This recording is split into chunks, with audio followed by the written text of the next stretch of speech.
If you can beat my wife in this ballet dance, I'll marry my daughter to you."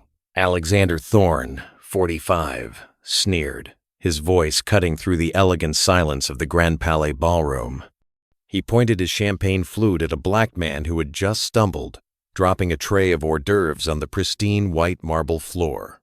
The shattering of porcelain silenced the 200 guests at the launch party for Thorne Innovation's new luxury hotel. All eyes turned to Malik, a 30-year-old contract server who had been working at the event for only 2 weeks.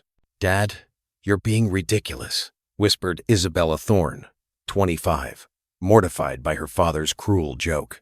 But Alexander ignored his daughter, drunk on power and the expensive whiskey he'd been drinking all night. No, let me finish," he said, walking to the center of the room as if presiding over a court of law. "This person clearly has no coordination. How about we test him to see if he can even move to the beat?" Malik remained on his knees, picking up the shards with trembling hands, but his eyes held something no one could decipher. It wasn't humiliation or fear.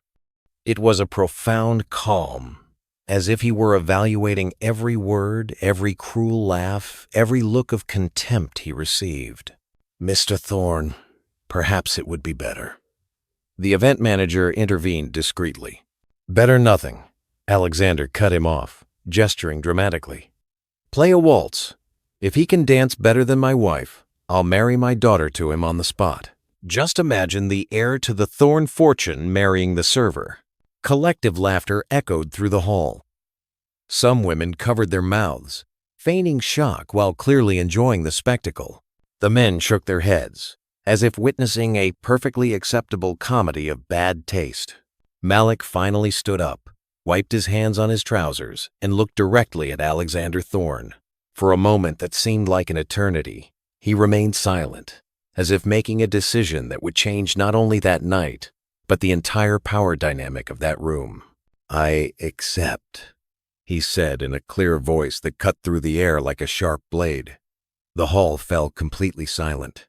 The orchestra even stopped playing, confused by the unexpected turn. "What did you say?" Alexander asked, his arrogance momentarily shaken. "I said, I accept your challenge," Malik repeated, now with a subtle smile that sent an inexplicable shiver down the spines of some of the guests. "But when I dance better than your wife, you will keep your word, even if it was said as a joke." At that moment, while everyone mocked and laughed even louder, thinking they were witnessing the biggest embarrassment of the decade, no one noticed the familiar gleam in Malik's eyes. The same gleam that had once mesmerized audiences on some of the world's most prestigious stages, before a single night of tragedy completely changed the course of his life. If this story of prejudice and twists is piquing your curiosity, don't forget to like and share, because what is about to happen in that ballroom will show that underestimating someone can be the most expensive mistake a person ever makes. Alexander's wife, a stunningly beautiful woman named Victoria, 40, known for her ballroom dancing lessons to the city's elite, approached with a venomous smile. "My dear, do you really think I need to lower myself to compete with this?" she said, gesturing dismissively toward Malik. "Don't be modest, Victoria," Alexander replied, clearly enjoying the situation. "You won that club waltz trophy last year. That should be more than enough for this demonstration." Malik watched silently, his mind flying back 15 years to when he was known as Malik Chen, principal dancer with the World National Ballet. He remembered the nights when entire audiences rose to their feet in ovation, the reviews that compared him to the greatest male dancers in history, and the feeling of flying across the world's most prestigious stages. It had all ended in one tragic night: a special performance for the political elite, a car accident on the way home, 3 months in a coma, and a cruel awakening to reality. His legs would never be the same again. The doctor said he would be lucky if he could ever walk normally. Dance professionally? Impossible. "Isabella, Alexander said, turning to his daughter. Go get your camera. I want to record this moment for posterity. The day a server tried to pass himself off as a dancer at my event. Isabella hesitated, clearly uncomfortable. Dad, this has gone too far. He was just doing his job. Alexander cut her off sarcastically, accepted the challenge, and now he's going to entertain us. Or would you rather I tell your boyfriend about that embarrassing situation last week? Isabella's face paled. Malik realized that blackmail was involved. Yet another demonstration of the toxic control Alexander exerted over everyone around him. Play the music, Alexander ordered the DJ, and place your bets. $500 for those who bet on my wife to win. $1,000 for those brave enough to bet on the employee. Cruel laughter echoed through the room. Some guests actually began placing bets, treating the situation as free entertainment. Victoria positioned herself in the center of the dance floor, doing a few theatrical stretches to show off her experience. You know what? Alexander said, approaching Malik with a wicked smile. When you lose, and you will lose, I want you to get down on your knees and apologize for wasting everyone's time. He then added, and then, obviously, you're fired. It was at that moment that something changed in Malik's eyes. The same determination that had led him to dance on international stages. The same strength that had made him fight through months of physical therapy just to walk again. The same dignity that had kept him alive when he lost everything he had worked for his entire life. Mr. Thorne, he said with a calmness that sent an inexplicable chill down the spines of some of those present. When I win, and I will win, I want you to keep your word about the marriage. But I also want something else. Alexander raised his eyebrows, amused by his audacity. Oh, he wants to make demands now. Very well. Amuse me. What else do you want besides marrying my daughter? I want you to admit in front of all these guests that you judged a man wrongly based on the color of his skin and the work he does. And I want a public apology. The room tensed. Some guests whispered among themselves, recognizing that the situation had taken a more serious turn than they had expected. Alexander laughed loudly. You've got guts. I'll give you that. All right, I accept. But when you make a fool of yourself, you'll leave here not only without a job, but without any dignity left. What Alexander Thorne didn't know was that he was about to face not just a server with a mysterious past, but a man who had lost everything once and knew exactly how hard it was to fight for every crumb of respect in a society that had rejected him. While Victoria prepared herself with basic ballroom dance moves, across the dance floor, a silent storm was brewing. Because there is a brutal difference between someone who learned to dance as a hobby and someone who was born to make dance a universal language. Even when fate tried to take it away from him forever. While Victoria warmed up with basic ballroom dance moves, Malik stood motionless in the corner of the dance floor, but his mind was working like a precision machine. 15 years of brutal physical therapy, of learning to walk again, of accepting that he would never be the same, had forged in him a resilience that none of those spoiled rich kids could understand. Look at him, one of the guests whispered to her friend. He's probably never stepped on a dance floor in his life. What unnecessary humiliation. Alexander Thorne circled the room like a satisfied predator, collecting bets from the guests and deliberately increasing the humiliation. $500. Says he can't even make it through the song without tripping, he announced, raising a glass of champagne. $1,000 for anyone who bets he'll run out in the middle of his performance. Laughter echoed throughout the room, but Malik noticed something Alexander didn't. His daughter Isabella wasn't laughing. In fact, the young woman seemed increasingly uncomfortable, shifting uneasily near the wall and avoiding the gaze of the crowd. It was then that he noticed something familiar about Isabella's face. It wasn't the first time he had seen her. 3 weeks ago, when he started working at Thorne Holdings events, He had noticed a young woman who always treated the contract workers with respect, unlike the other executives. It was her. "Sir," said a low voice beside him. Malik turned and saw a black man in his 60s wearing the discreet uniform of the building's security team. "I'm Desmond, head of security. I've worked here for 20 years. He approached discreetly, pretending to check something on his radio. "I saw you dance before," he murmured so low that only Malik could hear. 15 years ago, at the National Theater. Malik Chen, principal soloist. I was security there too. Malik's heart raced. Someone had recognized him. After all these years of keeping his identity a secret, working anonymous jobs to survive, someone finally knew who he really was. "I thought you died in the accident," Desmond continued, his eyes revealing a mixture of shock and admiration. "The newspapers said you'd never dance again." "The newspapers said a lot of things," Malik replied, keeping his voice steady. "Not all of it was true." Desmond nodded slowly. "What they did to you was an injustice. And what they're doing now," he glanced in Alexander's direction, who was still laughing loudly, "is even worse." At that moment, Malik made a decision he had been putting off for 15 years. Not just about dancing, but about who he really was and what he was willing to reveal to the world. "Desmond," he said, "I need a favor. After I dance, no matter what happens, I need you to record everything that follows, especially the reactions." He looked at him confused but nodded. "Sure, but why?" "Because," Malik smiled for the first time that night, "some people need to be reminded that underestimating someone based on their appearance can be the most expensive mistake of their lives." Meanwhile, Alexander had decided to make the spectacle even more cruel. "You know what?" he shouted to the entire room. "Let's make this more interesting.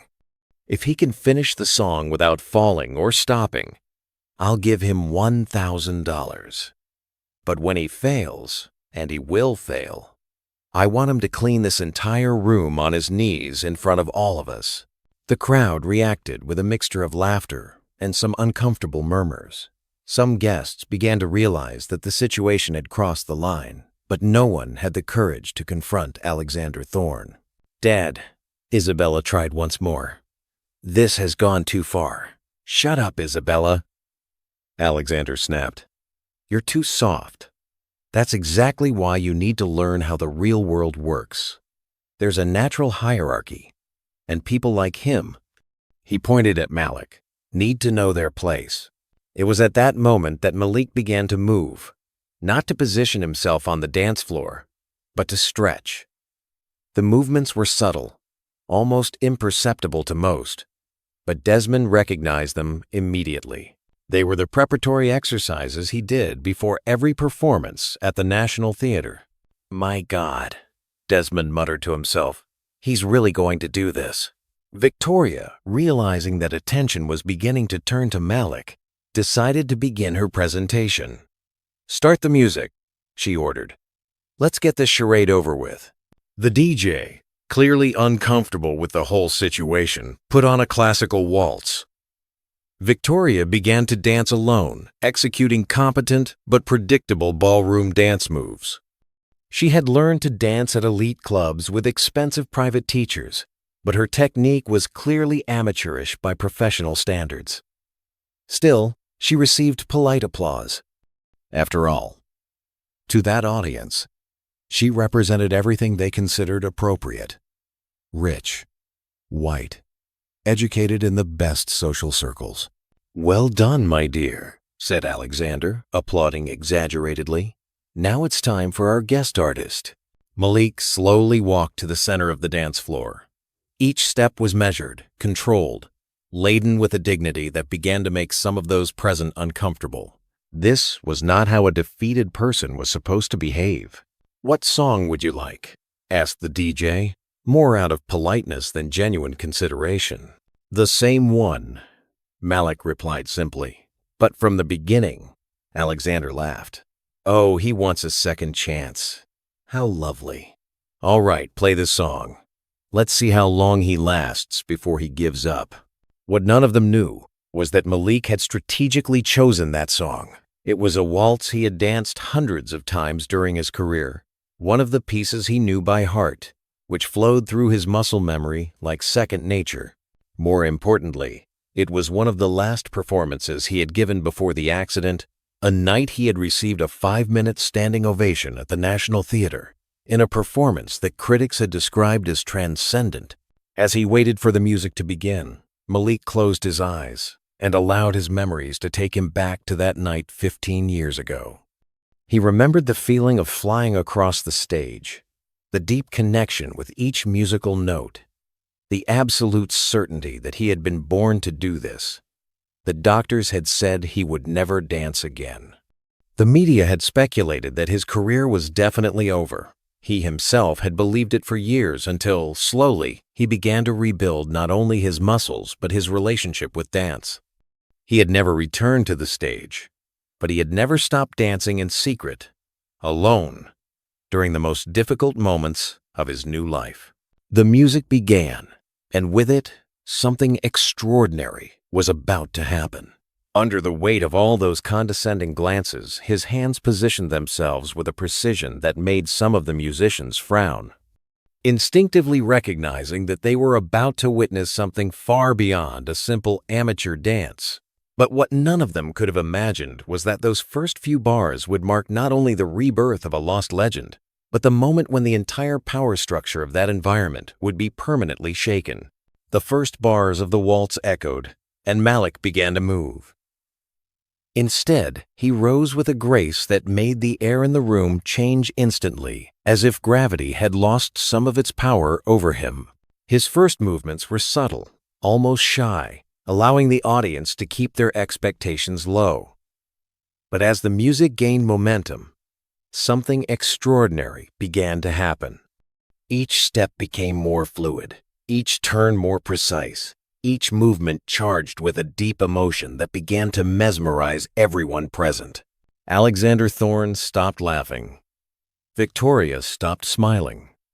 The entire room began to realize that they weren't watching a server trying to dance. They were witnessing an artist reclaiming his place in the world. "My God," someone in the audience murmured. He's exceptional." Malik performed a sequence of pirouettes that would be challenging for any professional male dancer, followed by a grand jeté that lifted him into the air with a lightness that defied physics. These were not ballroom dance moves. This was classical ballet of the highest order, masterfully adapted to the waltz.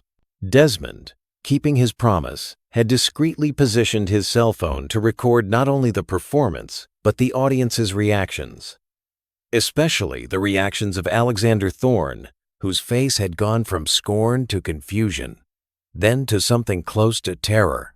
"This is impossible," Alexander whispered to himself, his voice catching. "Who the hell is this man?" It was when Malik performed the final sequence of his old National Theater performance, a combination of movements that had been his trademark, a unique fusion of classical techniques he had created himself, that the truth began to strike some of those present like a bolt of lightning. "Wait a minute," said a woman in the audience, a patron of the arts who attended every major cultural event in the city. "I know those moves. I've seen that sequence before. But where?" Isabella Thorne was completely mesmerized, her camera capturing every second. Unlike her father, she recognized genius when she saw it, regardless of who displayed it. When the music reached its climax, Malik performed a series of fouettes, continuous turns on one leg that left the entire audience speechless. These were movements that required not only perfect technique, but years of training and extraordinary physical strength. The music came to an end, and Malik finished in a pose that was simultaneously powerful and vulnerable. His arms outstretched, his head held high with absolute dignity, his breathing controlled despite the intensity. The silence that followed lasted an eternity. Then, slowly, one person began to applaud. Then, another. Within seconds, the entire hall was on its feet. applauding with an intensity that made the windows rattle. "Bravo!" someone shouted. "Extraordinary!" echoed another. Alexander Thorne was pale as a ghost, realizing that he had just been completely humiliated by someone he considered inferior. Worse, he had done so in front of the city's elite, who now looked at him with a mixture of disapproval and embarrassment. It was at that moment that Desmond approached Malik, still recording. He said loudly enough for everyone to hear, "Allow me to introduce Malik Chen, former principal soloist with the World National Ballet." The name echoed through the hall like a bomb. Several people gasped.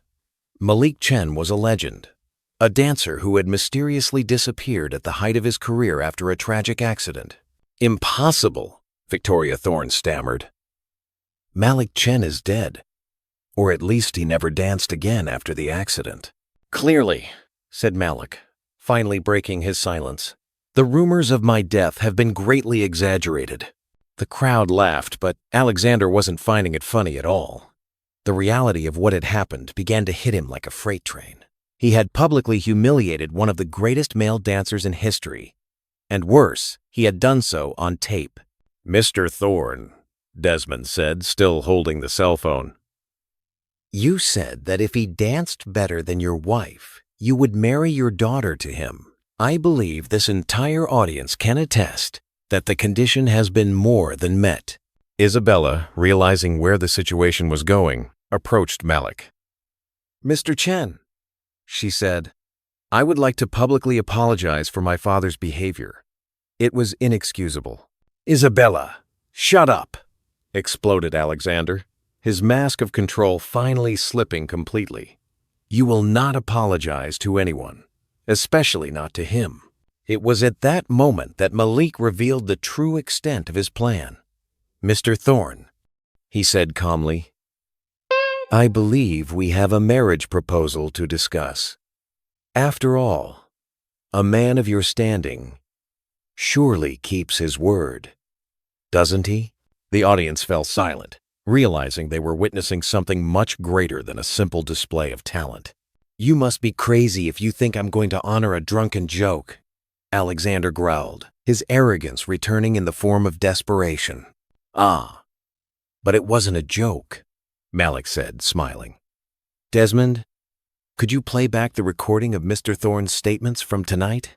Desmond held his cell phone high as he played back the clear recording of Alexander making the bet, doubling the conditions, increasing the humiliations, and publicly declaring that he would marry his daughter to him if he won. "That's blackmail," Alexander shouted, completely losing his composure. "No," Malik corrected calmly. "This is accountability. You made a public bet with clear terms in front of 200 witnesses. Now you have to decide if you are a man of your word or if your reputation is worth less than your prejudice." Isabella moved closer to Malik.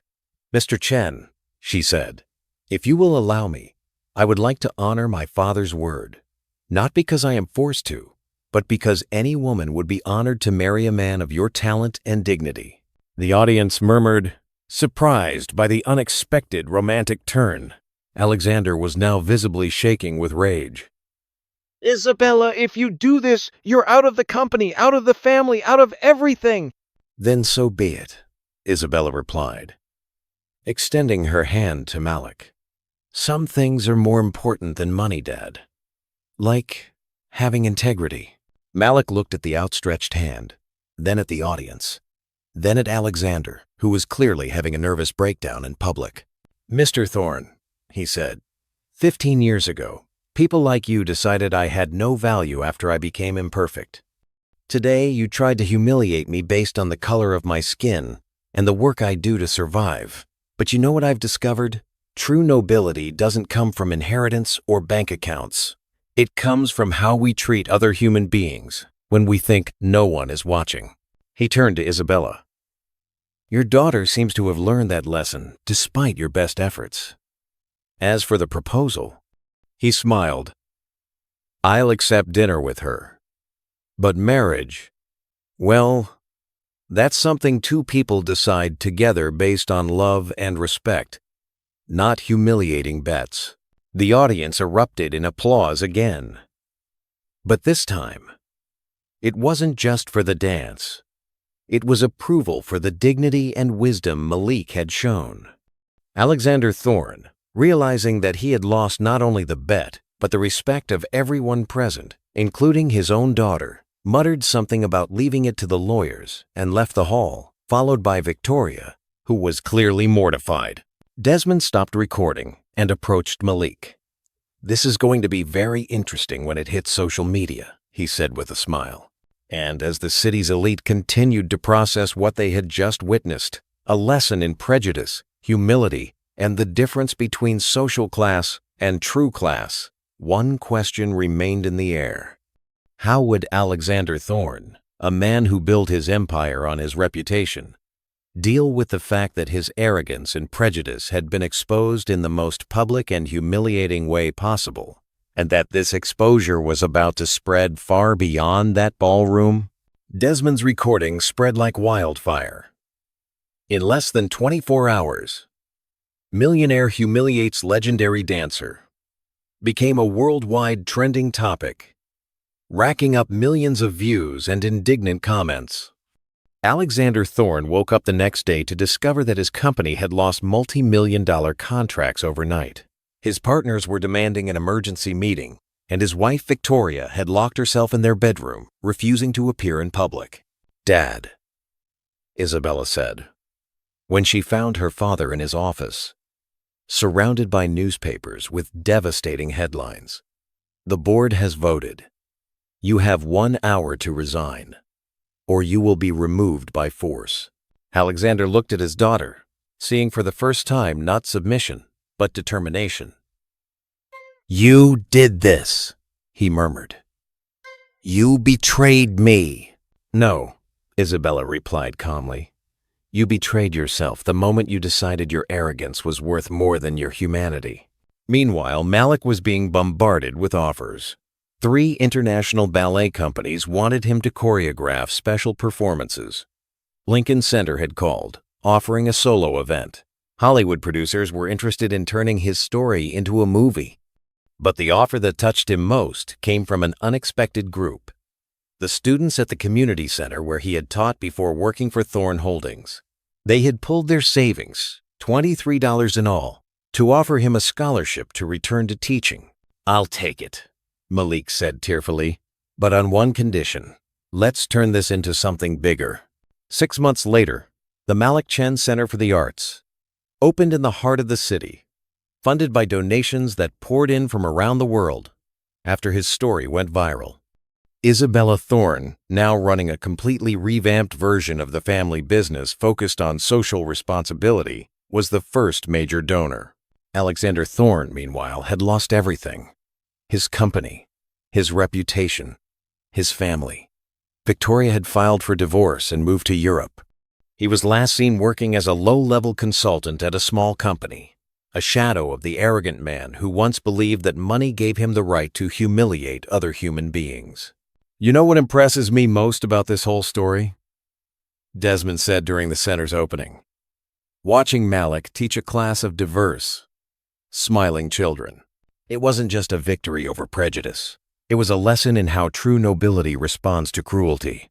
Malik, now recognized once again as one of the greatest artists of his generation, smiled as he watched his new students perform their first ballet steps.